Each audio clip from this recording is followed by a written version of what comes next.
সোদপুর নাটাগড়ে রচনা ব্যানার্জি ও নির্মল ঘোষ কী বললেন শুনে নিন আমাদের জনপ্রিয় পোর্টাল চ্যানেল সোশ্যাল মিডিয়ায় প্রকৃতির বার্তায়। ভালো লাগলে অবশ্যই সাবস্ক্রাইব করুন। পানিহাটিবাসী, নাটাগড়বাসী, ঘোলাবাসী, পার্থপুরবাসী, সোদপুরবাসী, আওরপাড়াবাসী, সুকচরবাসী সবার হচ্ছি আমি সেবক। সেবাই পরম ধর্ম। আমার অন্য কোনো কাজ নেই। সকালে, দুপুরে, রাত্রিরে যখন আপনাদের প্রয়োজন হয়, আমার বাড়ি সবসময় খোলা থাকে, বাড়ির অফিস। আর আমার সমস্ত কাউন্সিলররা, এই যে সম্রাট চক্রবর্তী বলল ভালো পুজো করে, এই যে আমার সভাপতি যিনি সভাপতিত্ব করছে সঞ্চালক প্রদীপ বড়ুয়া, এও ভালো সুন্দর করে। আমাদের কমল রয়েছে, স্বপন কুণ্ডু রয়েছে কাউন্সিলর, পরে আমাদের অজয় বিশ্বাস রয়েছে, এদিক থেকে আমাদের তন্দ্রা ঘোষ মহিলা নেত্রী রাজ্যের, আমাদের পীযূষ রয়েছে, মালাকার রয়েছে, পার্থ রয়েছে, সব আমার রাজু আমার সভাপতি এই ওয়ার্ডের। আমি 3-4টে ছোট কথা বলি যেটা বাড়ি যেতে যেতে মনে থাকবে। ও আসতে 12-14 মিনিট লাগবে। একটা হচ্ছে মাধবদা কোথায়? মাধব ভালো আছো? ও মাধব আমাদের নেতা, আমারও নেতা। আমার এই যে বাড়ি যান, আপনারা বাড়ি যেতে গেলে মেইন রাস্তা দিয়ে আসতে হবে। সোদপুরে যান, মেইন রাস্তা ঘোড়া রোড, সোদপুর রোড দিয়ে আসতে হবে। আচ্ছা, আপনারা ইদানিংকালে সোদপুর ঘোড়া রোডটাকে দেখেছেন? যদি সবাই দেখে থাকেন, অমরাবতী থেকে তীর্থভারতী পর্যন্ত কংক্রিটের রাস্তা করেছি, যা 50 বছর, যারা ছোট, যাদের বয়স 24-25 বছর, 18-20 বছর, তারা দেখবেন 50 বছর এই রাস্তাটি নষ্ট হয়নি। যারা সোদপুরে যান, রেডিমেড সেন্টারে যান তো সবাই, রেডিমেড সেন্টারে যান, শ্রীনিকেতনে যান, বাটাতে যান, সবাই যান, ওই যে রাস্তা দেখছেন ধুলো নেই রাস্তায়। 50 বছর ওই রাস্তাটি, মমতা ব্যানার্জি আমাকে একদিন বললেন ওই বিটি রোডের মুখে দাঁড়িয়ে যে আপনার বাড়ির রাস্তায় জল জমে। আমরা নেত্রী, জল তো জমে, কিন্তু বলবো কাকে? 34 বছর তো ওরাই নিয়ে গেল, বামফ্রন্ট নিয়ে চলে গেল, আমি কি করব? এমএলএ থাকলেও তো আমার বলার জায়গা নেই। বলো ঠিক আছে। তারপর তিনি ধীরে ধীরে পানিহাটিকে এই যে 20 কোটি মাত্র টাকা দিলেন, এই সোদপুর থেকে একেবারে মধ্যমগ্রামের মুখ পর্যন্ত। এই দেখেছেন ঘোলা রোড, ঘোলা বাজারে গিয়েছেন, এবারে ইটের নতুন ধরনের এক ইট ব্লক বসিয়ে, যা আপনি চলতে গেলে, দেখতে গেলে আপনাকে ভালো লাগবে। আপনি বিডি রোড দেখুন, 6 লেন হয়ে গেছে। আপনি এই রাস্তাটা দেখেছেন? আমি আর অমিত মিত্র, বর্তমানে শোভনদেব চট্টোপাধ্যায়, এই রাস্তাটা দেখুন। রাস্তাটা দেখলে আপনার ভালো লাগবে। আমি পাড়ার রাস্তাগুলো অনেকটা ভালো, কিছু রাস্তা খারাপ আছে। আমি কথা দিচ্ছি, নির্বাচনের পর যে রাস্তাগুলো খারাপ আছে, আমি নির্বাচনের পর এবছরই সেই রাস্তাগুলো ঠিক করে দেবো।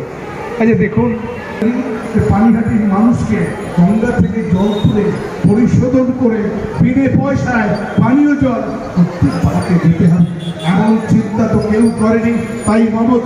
তাই মমতা আজকে ভারতবর্ষের নারী সম্মান, মমতা আজকে বিশ্ববন্ধিত কন্যাশ্রী করে ইউএনও, ইউনাইটেড নেশনস অর্গানাইজেশন, সারা পৃথিবীর সব রাষ্ট্রের সংস্থা ওটা, তারা বলল যে কন্যাশ্রী কি তৈরি করেছে।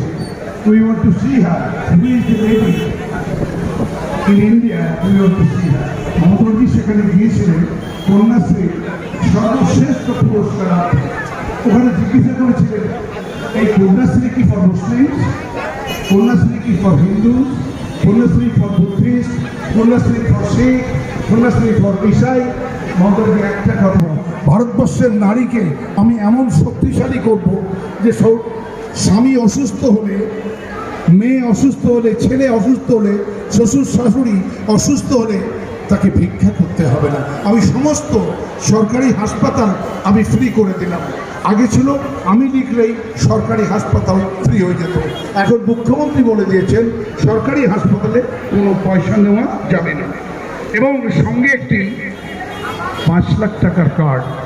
আপনি বলুন তো, বাড়িতে অনেক ঝগড়া হয়, অনেকে জিজ্ঞাসা করেছে, আচ্ছা তোর বাবার নামে কেন দিল না রে? বলছে জানি না তো। ও বলছে মাই সব সংসারে, মার নামেই থাকবে কার্ডটা।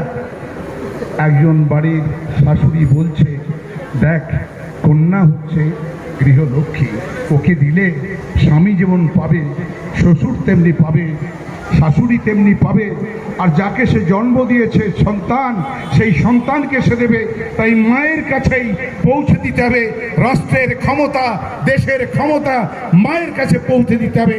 তাই মমতা আজকে বিশ্ব শ্রেষ্ঠা, ভারতবর্ষের শ্রেষ্ঠ নারী মমতা। লক্ষ্মীর ভাণ্ডার করে তো দিতে পারত ছেলেদের নামে, কিন্তু তিনি করেছেন মায়েরা যারা সংসারের জালে আবদ্ধ, সকালবেলা স্বামী যাবে কাজে, ছেলে মেয়েরা যাবে পড়তে, তাকে কি দেব? যদি পয়সা না থাকে তাহলে দিতে হবে গৃহিণীর কাছে।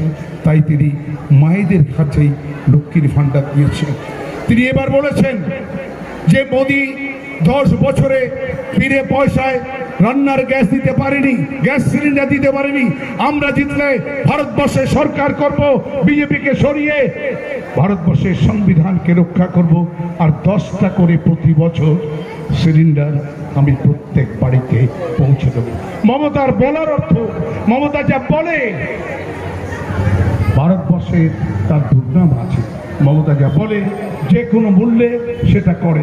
তাই মমতা হচ্ছে নারীর সম্মান, মমতা হচ্ছে নারীর ভূষণ, মমতা হচ্ছে দেশের নারীর অগ্রণী ভূমিকায় সারা পৃথিবীতে। মমতা নারীর ক্ষমতা, মায়েদের ক্ষমতা। তিনি একা নয়, আপনাদেরকে নিয়েই এই নারীর ক্ষমতা বৃদ্ধি করছে। আমি ছোট্ট দুটি কথা বলবো, কারণ আরও 10 মিনিট লাগবে।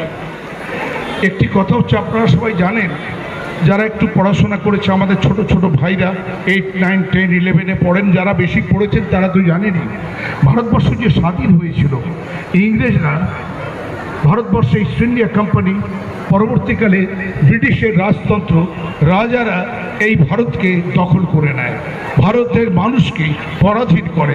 এই পরাধীনতার হাত থেকে ভারতকে মুক্ত করতে, স্বাধীন ভারত তৈরি করতে, মানুষের স্বাধীনতা দিতে, মানুষের হাতে গণতন্ত্র তুলে দিতে যে আন্দোলন হয়েছিল, নেতাজি সুভাষচন্দ্র বোস তিনি বলেছিলেন, give me blood, I will give you freedom. আর মহাত্মা গান্ধী বলেছিলেন, ডু অর ডাই, হয় মৃত্যুবরণ করো, নাহলে স্বাধীনতা আনো। ব্রিটিশের গুলির সামনে দাঁড়িয়ে বলো, বন্দে মাতরম, আমি ভারত মাতাকে ভালোবাসি। তাই 1947 সালে 15ই আগস্ট, 1947 সাল 15ই আগস্ট ভারত স্বাধীন হয়েছে। স্বাধীনোত্তর ভারতে গরিব মানুষ, পিছিয়ে পড়া মানুষ, দেশের শ্রমিক, দেশের কৃষক কি অধিকার পাবে? সেই অধিকার লেখা আছে ছত্রে ছত্রে ভারতবর্ষের কনস্টিটিউশন অফ ইন্ডিয়া, ভারতবর্ষের সংবিধানে। আজকে সংবিধান, যে সংবিধান বাবা সাহেব ডক্টর আম্বেদকর যে সংবিধানকে ভারতবর্ষের 140 কোটি দেশের মানুষকে উপহার দিয়ে গেছেন, আজকে সেই সংবিধান, যে সংবিধানে লেখা আছে, দেশের নাগরিক হয়ে আমি পড়ালেখার সুযোগ পাবো, আমি খেয়ে পড়ে বাঁচার সুযোগ পাবো, আমি ঘরের মাথার ছাদ দেওয়ার, লজ্জা নিবারণ করার কাপড় পাবো, আমি দেশের উন্নয়নে ভাগ নেব, আমি দেশের একজন নাগরিক হিসেবে এই দেশে গর্ব করে বলতে পারবো, দারিদ্রতা আমাকে মারতে পারবে না, আমি না খেয়ে মরবো না, দেশের সংবিধান আমাকে রক্ষা করবে। আমি হিন্দু নই, মুসলমান, জৈন না খ্রিস্ট, কোন ধর্মের মানুষ, আমার সংবিধান তা জিজ্ঞাসা করে না। সর্বধর্মের মহামিলন, এই তীর্থক্ষেত্র, সর্বজাতের সর্ব শ্রেণীর মানুষের এক মিলন ক্ষেত্র হচ্ছে ভারতবর্ষের সংবিধান, যেটা 1950 সালে 26শে জানুয়ারি প্রজাতন্ত্রকে উপহার দিয়েছিলেন। এই সংবিধান আজকে সংকটে পড়েছে হিন্দুর নামে, মুসলমানের নামে, জৈনের নামে, খ্রিস্টের নামে, জাতপাতের নামে। বর্ণ কি, ধর্ম কি, জাত কি, এর নামে আজকে তা বিপদে পড়েছে। এই বিপদ থেকে আমাদের নেত্রী মমতা ব্যানার্জি বলছেন, যে কোনো মূল্যে আমি ভারতবাসীর যে গণতান্ত্রিক অধিকার, সাংবিধানিক অধিকার, এই অধিকার আমি রক্ষা করব, হয় মৃত্যুবরণ করব, না হলে অধিকার রক্ষা করব। এই সাংবিধানিক অধিকার রক্ষার যে সংগ্রাম, এই সংগ্রামেই মমতা ব্যানার্জি এগিয়েছে। তাই ভারতবর্ষে ইন্ডিয়া জোট এক নতুন সরকার দিতে যাচ্ছে। পঞ্চম দফা নির্বাচন শেষ হয়েছে, নতুন সরকার দেবে। এই নতুন সরকারের সঞ্চালিকা শক্তি হবে বাঙালির গর্ব, বাঙালির গরিমা, বাঙালির কৃষ্টি, বাঙালির সংস্কৃতি, মায়ের সম্মান। মমতা ব্যানার্জি এই নতুন সরকারের, ইন্ডিয়া জোটের যে নতুন সরকার, এই সরকারের কাণ্ডারি হবেন মমতা ব্যানার্জি। তাই বলি, এবং মমতা যদি এগিয়ে যায়, বাংলা আবার ভারতবর্ষে শ্রেষ্ঠ আসন লবে। বাংলার মানুষের যে আজকে বেকারিত্ব, ভারতবর্ষে স্বাধীনতার পর এত বেকার ভারতবর্ষে কখনো আসেনি। স্বাধীনতার পর কৃষকরা এত বেশি আত্মহত্যা করেনি। আজকে কৃষকরা তার কাছ থেকে, এই সরকার, ভারত সরকারের কাছ থেকে কিছু পায়নি। যারা বেকার যুবক তারা পায়নি। যারা গরিব মানুষ, দরিদ্র মানুষ, তাদের খাওয়ার টাকা বন্ধ করেছে, রেশনের টাকা বন্ধ করেছে, 100 দিনের কাজের টাকা বন্ধ করেছে, গ্রাম শহরের রাস্তার উন্নয়নের টাকা বন্ধ করেছে, মানুষের পানীয় জলের টাকা বন্ধ করেছে। আর ভারতবাসী বলছে এ কোন সরকার এলো, ভারতবর্ষের সংবিধানটাকেই পদদলিত করছে, অস্বীকার করছে, মানুষকে মানুষের অধিকার দিচ্ছে না। তাই আমরা বলছি, অধ্যাপক সৌগত রায়, অধ্যাপক সৌগত রায়, অধ্যাপক সৌগত রায়, 3 বার আপনারা তাকে আশীর্বাদ করেছেন, 3 বার আপনারা আশীর্বাদ করেছেন, 3 বারই ভারতবর্ষের লোকসভায় শ্রেষ্ঠত্ব অর্জন করেছে। পানিহাটি বিধানসভার মানুষ, দমদম লোকসভা কেন্দ্রের মানুষ, বাংলার সকল মানুষকে, ভারতবর্ষের মানুষকে উজ্জীবিত করেছেন। শ্রেষ্ঠ সাংসদ হয়ে দারিদ্রতার বিরুদ্ধে লড়াই, অসাম্যের বিরুদ্ধে লড়াই, জাতপাতের বিরুদ্ধে লড়াই, ধর্মান্ধতার বিরুদ্ধে লড়াই, মানুষের একতা, ঐক্যবদ্ধতার জন্য লড়াই, এই লড়াই অধ্যাপক সৌগত রায় করেছে। আমি আপনাদের বলতে চাই, চতুর্থবার জিতলে একদিকে যেমন ভারতের নতুন সরকার, যা 4 জুন রেজাল্ট বেরোলে আপনারা দেখবেন ভারতবর্ষে নতুন সরকার আসছে। এই সরকার যে গণতন্ত্র আজকে পদদলিত, যে গণতন্ত্র আজকে ধর্মের নামে, বর্ণের নামে, জাতপাতের নামে যে গণতন্ত্র আজকে আঘাতপ্রাপ্ত, যে গণতন্ত্রকে প্রহার করছে, যে গণতন্ত্রকে শেষ করে দেওয়ার কথা বলছে, ভারতবর্ষের গণতন্ত্র আবার ফিরে আসবে। মমতা হবে ভারতবর্ষের এই নতুন সরকারের কাণ্ডারি। আসুন আমরা সবাই মিলে চতুর্থবারের জন্য অধ্যাপক সৌগত রায়কে মমতা মমতা মমতা, জোড়া ফুল জোড়া ফুল জোড়া ফুল, 3 নম্বর বোতাম, 3 নম্বর বোতাম থেকে অধ্যাপক সৌগত রায়কে আশীর্বাদ করুন। মমতা ব্যানার্জিকে ভারতবর্ষে পাঠান। ভারতবর্ষে একজন বাঙালি প্রধানমন্ত্রী হতে পারবে, ভারতবর্ষের সরকারকে সঞ্চালন করতে পারবে। আর অধ্যাপক সৌগত রায় আমাদের কাণ্ডারি হবে, আমাদের উন্নয়নে, আমাদের এগিয়ে যাওয়ার, আমাদের ঐক্যের, আমাদের একতা, সাম্প্রদায়িক সম্প্রীতি রক্ষার আমাদের অগ্রজ হবে। আমরা সবাই মিলে এগিয়ে যাব। জোট বাঁধুন, তৈরি হন। জয় হিন্দ, মমতা ব্যানার্জি, জয় বাংলা, জয় বাংলা। মহিলারা না আসে তারা কোথায় যাবে? এটাই বলা যায় যে আপনারা তৃণমূল কংগ্রেসের পাশে আছেন এবং তৃণমূল কংগ্রেসের সাপোর্ট করেন। আপনাদের সবাইকে আরও একবার অসংখ্য ধন্যবাদ। আমি আজকে সৌগতদার জন্য এখানে এসেছি। আমাদের অত্যন্ত প্রিয়, অত্যন্ত বর্ষীয়ান এবং অত্যন্ত শ্রদ্ধেয় একজন মানুষ সৌগতদা। বহু বছরের সংযোগ আমাদের তৃণমূল কংগ্রেস পার্টির সদস্য উনি, এবং উনি যখন অনুরোধ করেছেন, উনি যখন আমন্ত্রণ জানিয়েছেন, সেই আমন্ত্রণ নিশ্চয়ই রাখতে হবে। এবং আমাকে মমতা বন্দ্যোপাধ্যায় বলেছেন যে রচনার যে কোনো দিন আছে সে কোনো দিন একটুখানি তোমাকে যেতে হবে এবং সৌগতদার জায়গাগুলো তোমায় যেতে হবে। তো আমি আজকে দুপুর থেকে সৌগতদার জন্যেই কখনো দমদম, কখনো পানিহাটি, কখনো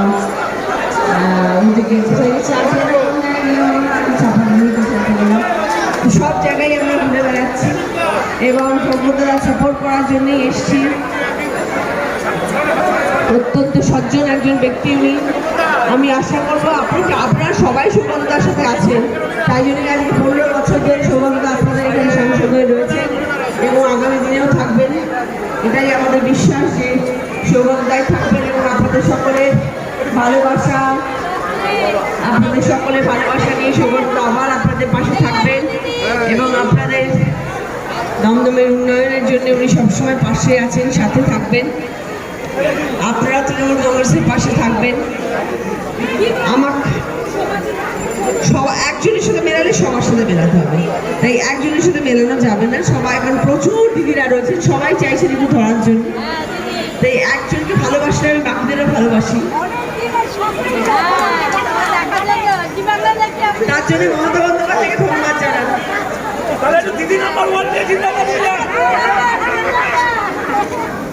আমাকে সবাই প্রশ্ন করে, কেন তুমি রাজনীতিতে এলে? তোমার তো সব কিছুই ছিল, তুমি কেন রাজনীতিতে আসলে?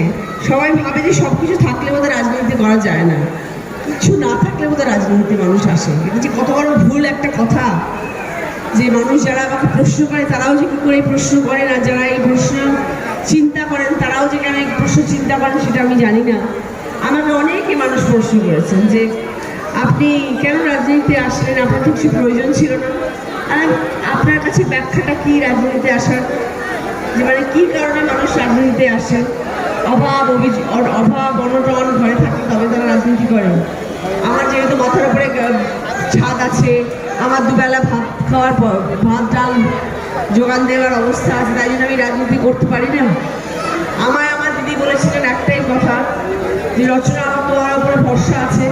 এবং দিদি কিছুদিন আগে একটা মঞ্চে বক্তৃতা দিয়েছিলেন যে রচনা রাজনীতিতে আসতে চাইনি, আমি রচনাকে জোর করে নিয়ে এসেছি, সেটা দিদি বলেছেন। এবং সেটা বলার পরে অনেক মানুষ চুপ করে গেছেন, যে রচনাকে অনেকে অনেক কিছু বলছিলেন যে রাজনীতিতে এসেছি মজা করার জন্য হয়তো, কিন্তু দিদি আমাকে একটা কথাই বলে পাঠিয়েছিলেন যে রচনা আমার তোমার উপরে ভরসা আছে, তোমার উপরে বিশ্বাস আছে। আমি জানি তুমি যদি হুগলি জেলায় দাঁড়াও, হুগলি জেলাকে তুমি আমার কাছে ফেরত দিয়ে দেবে। এবং আমি দিদিকে কথা দিয়ে এসেছিলাম, দিদি আমি তোমার কথা দিয়ে গেলাম, হুগলি জেলা তোমার। তো ঠিক সেই রকম ভাবেই আমি আপনাদের এটাই বলতে চাইছি, মানুষের মনে যদি ইচ্ছা থাকে, মানুষের মনে যদি স্বপ্ন থাকে, মানুষ যদি চায় যে আমি এই কাজটা করব, তাহলে পৃথিবীতে কোনো শক্তি তাকে আটকাতে পারে না। আমায় যখন দিদি বললেন রচনা আমি চাই তুমি আমাদের সাথে থাকো, রচনা আমি চাই তুমি তৃণমূল কংগ্রেসকে জয়েন করো, আমি চাই তোমার মতন মানুষ রাজনীতিতে আসুক, তখন দিদির কথা, প্রথমত দিদির কথা না বলার কারো সাধ্যই নেই আমাদের। আর তার থেকেও বড় কথা হচ্ছে, আমি সবসময়, আপনারা সবাই জানেন, শুধু দিদি নাম্বার 1 করি বলে নয়, আমি সবসময় নারী শক্তিতে বিশ্বাসী, আমি সবসময় নারীবাদী, আমি সবসময় মহিলাদের প্রতি আমার সবসময় একটু বেশি সফট কর্নার, আমি সহানুভূতিশীল একটু বেশি মহিলাদের জন্য। সেটা হতে পারে দিদি নাম্বার 1 করার পরে একটু বেশি হয়ে গেছে, কিন্তু সেই জন্যই হয়তো আমার একটুখানি বেশি সফট কর্নার আমাদের মমতা বন্দ্যোপাধ্যায়, আমাদের মাননীয় মুখ্যমন্ত্রীর উপরে। সেই জন্যই হয়তো আমি দিদিকে বলেছিলাম, দিদি তুমি যে ভরসা, যে আস্থা, যে বিশ্বাস রেখে আমার কাছে রাজনীতিতে নিয়ে আসলে, আমি সেটা নিশ্চয়ই চেষ্টা করবো আমার শতভাগ দিয়ে সেটা পূরণ করার। এবং সেই জন্যই কিন্তু আজ আমি রাজনীতিতে এসেছি, যাতে আমি ভালো মানুষের জন্য কাজ করতে পারবো। আমার নতুন করে জীবনে কিছু পাওয়ার নেই, নতুন করে কিছু হারারও নেই, কিন্তু আমার একটা জিনিস করার আছে, সেটা মানুষের জন্য ভালো কাজ করার আছে, মানুষের পাশে দাঁড়ানোর আছে। সেই চিন্তা ভাবনায় কিন্তু তৃণমূল কংগ্রেস বিশ্বাসী, এবং সেই চিন্তা ভাবনায় কিন্তু তৃণমূল কংগ্রেসের সব সদস্যরাও বিশ্বাসী। বিরোধী পক্ষের মানুষ অনেক রকম কথা বলবে, তারা অনেক রকম প্ররোচনা দেওয়ার চেষ্টা করবে, তারা বিভিন্ন রকমভাবে দিগ্ভ্রান্ত করার মানুষকে চেষ্টা করছে এবং করেও যাবে আগামীতে, সেটাই তাদের কাজ, সেটাই তারা করবে। কিন্তু আপনাদের বুঝতে হবে যে আপনাদের জন্য কারা কাজ করছে, আপনাদের বুঝতে হবে যে আপনাদের জন্য কে ভালো কাজ করছে, আপনাদের জন্য উন্নয়ন কে নিয়ে আসছে, আমাদের পশ্চিমবাংলার মানুষের জন্য কে চিন্তা করছে, এটা আপনাদের সবসময় মাথায় রাখতে হবে, সবসময় ভাবতে হবে। আমাদের পশ্চিমবাংলার মুখ্যমন্ত্রী মমতা বন্দ্যোপাধ্যায় যদি পশ্চিমবাংলায় না থাকে, আমাদের পশ্চিমবাংলার যে কি হাল হতে পারে সেটা আমরা কল্পনাও করতে পারবো না, আপনারা কেউ চিন্তাও করতে পারবেন না। আজকে আমি রাজনীতিতে ঢুকেছি বলে আমি প্রত্যেকটা নারী নক্ষত্র এখন বুঝতে পারছি এবং জানতে পারছি। যদি মমতা বন্দ্যোপাধ্যায়ের হাত পশ্চিমবাংলার মাথার উপর থেকে চলে যায়, আমরা রসাতলে চলে যাব, চিন্তা করতে পারবেন না। এত আমাদের কষ্টের উপার্জনের টাকা এত জিএসটিতে নিতে শেষ, ছেড়ে দিন। এরপরে আমি আপনাদের বলে দিলাম, নিঃশ্বাস নেওয়ার জন্য নরেন্দ্র মোদী বলবে আপনি নিঃশ্বাস নিচ্ছেন, তারপর জিএসটি দিন, কারণ নিঃশ্বাসটা নেওয়ার জন্য তো বেঁচে আছেন, বাঁচার জন্য আপনাকে জিএসটি দিতে হবে। সেই জায়গায় আমরা পৌঁছে যাব। পশ্চিমবাংলার মানুষের প্রতি তাদের কোনো ভালোবাসা নেই, ঠিক দেখুন ভোট আসছে, দুনিয়ার জায়গায় পৌঁছে যাচ্ছে বক্তৃতা দেওয়ার জন্য। যেখানে দেখছি রচনা ব্যানার্জি যাচ্ছে বক্তৃতা, তার পরের দিন অমিত শাহ চলে আসছে বক্তৃতা দেওয়ার জন্য। এত ভয় রচনা বন্দ্যোপাধ্যায়কে অমিত শাহ এবং নরেন্দ্র মোদীর। যেখানে যে জেলাতে গেছি, হুগলি জেলাতে, সেখানে পৌঁছে গেছে মমতা বন্দ্যোপাধ্যায়, সেখানে পৌঁছে গেছেন অমিত শাহ, নরেন্দ্র মোদী। কিনা পরের দিন রচনা ব্যানার্জি বক্তৃতা আছে। তো আমার বক্তব্য হচ্ছে, তারা পশ্চিমবাংলার কি কোনো উন্নতি করতে পারবে? তারা শুধু বক্তৃতায় দিতে আসছে, তাদের কোনো রকম চেষ্টা নেই, কোনো রকম ইচ্ছে নেই যে তারা পশ্চিমবাংলার জন্য কিছু করবে। আর এবারের যে ভোট, এই ভোট কিন্তু আমাদের কার বাড়িতে কলে জল নেই, কার বাড়ির মাথার ছাদ ফুটো হয়ে গেছে, কার রেশনের কি হয়েছে সেই ভোট নয়। এটা কিন্তু আমাদের লোকসভার ভোট, আমাদের আগামী দিন সুরক্ষিত করার ভোট। এটা আমাদের কিন্তু এখনকার বিধানসভার ভোট নয়, সেটা 2026-এ হবে, যখন আপনারা মমতা বন্দ্যোপাধ্যায়কে জিজ্ঞেস করবেন যে আমাদের এই কাজ করার আছে, করতে হবে। এটা কিন্তু লোকসভার ভোট, যেখানে আপনারা আঙুল তুলবেন নরেন্দ্র মোদী, ভাই তুমি কি করেছো আমাদের জন্য একটু বলে দেখাও তো, যে ভোটটা দেবো আমাদের জন্য। বিগত 5 বছরে পশ্চিমবাংলা রাজ্যের জন্য আপনি কি কি করেছেন যে আমরা আপনাকে ভোটটা দেবো? একটা কাজ দেখিয়ে দিন তো আপনি আমাদেরকে, যে আপনারা আমাদের জন্য এই করেছেন। রাতের ঘুম ছুটিয়ে দেওয়া হচ্ছে, আমাদের রাতের ঘুম চলে গেছে, আমাদের রাতের ঘুম নেই, আমাদের কষ্ট করা উপার্জনের টাকা সব নিয়ে চলে যাচ্ছে, সব। তাহলে আমাদের জন্য আপনারা কি কাজটা করবেন? এখন ভোট, আবার ভোট চাওয়ার জন্য চলে এসছে, সব জায়গায় জায়গায় জায়গায় খুলে বেড়াচ্ছে, ভোট দাও, ভোট দাও, ভোট দাও, ভোট দাও। সেটা তো কথা নয়। কথাটা হচ্ছে যে আপনারা কেন্দ্রীয় সরকার, আপনাদের লোকসভার ভোট, আপনাদের আমাদের জীবন সুরক্ষিত করতে হবে। আপনি কটা স্কুল করেছেন, আপনি কটা হাসপাতাল করেছেন, আপনারা আমাদের সন্তানের জন্য, ভবিষ্যতের জন্য কি কি চিন্তা ভাবনা করেছেন, আপনারা আমাদের জীবন সুরক্ষিত করার জন্য কি কি চিন্তা করেছেন? কিচ্ছু বলতে পারেন, কিচ্ছু করেই না তো করতে থেকে। যা করে ইউপি, যা করে গুজরাট, তাদের জন্য। আমাদের পশ্চিমবাংলার জন্য করবে না, আমাদের পশ্চিমবাংলার জন্য গালাগালি বস্তা নিয়ে বসতে হবে, কত গালাগালি দিতে পারে সবাই, সবাইকে গালাগালি দিয়ে যাচ্ছে, এটাই ওদের কাজ, এটাই ওরা করে যাচ্ছে। কিন্তু আমরা যথেষ্ট বুদ্ধিমান, আমাদের পশ্চিমবাংলার মানুষ যথেষ্ট বুদ্ধিমান। আমাদের এখন দেখতে হবে যে আমাদের জীবন কে সুরক্ষিত রাখতে পারে, আমাদের পশ্চিমবাংলার মানুষকে কে ভালো রাখতে পারে, এবং তিনি হচ্ছেন এক এবং অদ্বিতীয়, এক এবং একমাত্র মমতা বন্দ্যোপাধ্যায়। একজন নারী, সারা ভারতবর্ষের মধ্যে একজন মহিলা মুখ্যমন্ত্রী, যে সার্বক্ষণ লড়াই করে যাচ্ছেন, দিন রাত পরিশ্রম করে যাচ্ছেন, এবং আগামী দিনেও উনি যা যা প্রকল্প নিয়ে আসবেন, সেটা প্রতিটি মানুষ যাতে ভালো থাকেন তার জন্য সেসব প্রকল্প চেষ্টা করবেন। দেখুন, ভোট আমাদের গণতান্ত্রিক অধিকার, আমরা কাউকে জোর করতে পারি না যে আপনারা কাকে ভোট দেবেন, আপনাদের যে ইচ্ছা আপনারা কাকে ভোট দেবেন। কিন্তু যখন ভোটটা দেবেন, তখন এটা মাথায় রেখে ভোটটা দেবেন যে আমরা আমাদের জীবনের জন্য ভোট দিচ্ছি, আমাদের সন্তানের জীবনের জন্য ভোট দিচ্ছি, নিজেদের জীবন সুরক্ষিত করার জন্য ভোট দিচ্ছি। আর সেটা সুরক্ষিত রাখার জন্য যার পাশে থাকা উচিত তার পাশে থাকবে। সবাইকে নমস্কার জানাচ্ছি, আপনাদের সবার জন্য আমার ভালোবাসা রইল, শুভেচ্ছা রইল। আপনারা সবাই ভালো থাকুন, এটাই আমরা সবসময় চাইব। রচনা বন্দ্যোপাধ্যায় আপনাদের কাছে এসছে আজকে শুধু সৌগততার জন্য, আর কিচ্ছু না। এবং আমার মঞ্চে যারা তৃণমূল কংগ্রেস সদস্যরা দাঁড়িয়ে আছেন তাদের সকলের জন্যে, আমাদের বিধায়ক রয়েছেন, আমাদের বাকি সবাই রয়েছে। আমরা সবসময় মনে করি তৃণমূল কংগ্রেস একটা পরিবার, এবং পরিবারের প্রত্যেকটি মানুষ একে অপরের পাশে থাকি, আমরা সবার প্রয়োজনে সবাই সবার পাশে যাই। আজ সেই জন্য আমি আপনাদের কাছে এসেছি। আশা করি আপনারা সবাই ঘাসের ওপরে জোড়া ফুলে ভোট দেবেন, এবং আপনারা সবাই তৃণমূল কংগ্রেসকে সাপোর্ট করবেন। আপনারা সবাই ভালো থাকুন, আনন্দে থাকুন, এবং সবাই 3 নম্বরে ভোট দেবেন, সৌগততাকে ভোট দেবেন। জয় বাংলা। ভালো থাকবেন সবাই, সবাইকে শুভরাত্রি জানালাম। আবার দেখা হবে সবার সাথে। Thank you so much.